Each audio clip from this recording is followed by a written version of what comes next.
Inside the villa he shares with his mother, Robert Murat is waiting to find out whether his status as the only formal suspect in this inquiry will change.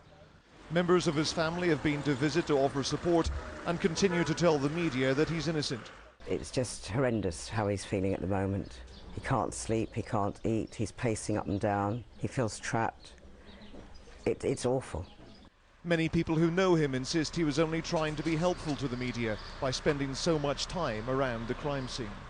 Robert as a person is very talkative, very helpful, too helpful sometimes, and will get in people's way, but he's just so keen to be liked by everybody and wanting to be part of a community. The Murat family used to run this garden centre. The man who bought it from them had many dealings with Robert Murat. He was so helpful, always very, very helpful person, perhaps to a fault. Last week Mr. Murat told me he had an internet company. We've now traced it. It's a website advertising property for sale in the Algarve and follows on from his previous career as an estate agent in the area. And in addition to the people who know him who defend his reputation, Robert Murat has been speaking out on his own behalf in an exclusive interview with Sky News. He says the investigation has ruined my life and has made things very difficult for my family here and in Britain. The only way I will survive this is if they catch Madeleine's abductor.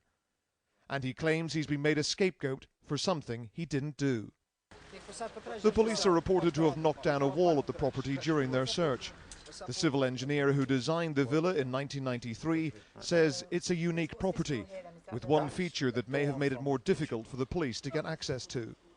It's on a very steep piece of land. That at the back where the living room is, there's a retaining wall, and the floor is on top of that. So there's a big hole underneath. But there's no access to, or there wasn't when I finished building it. As well as Robert Murat, two of his friends who live in this apartment block were also questioned, but as witnesses, not suspects. In an attempt at anonymity, their names have been removed, but a neighbour confirmed they live on the first floor.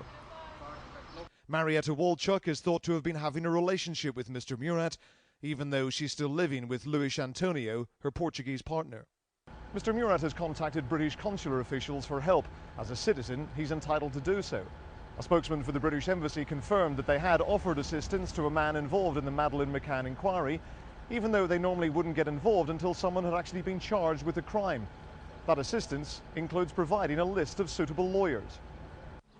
Embassy officials are, of course, already helping Jerry and Kate McCann. Today they were said to be in a positive mood, not because of developments in the inquiry, but because of the launch of the fund in Madeleine's name, which they hope will help the search for their daughter.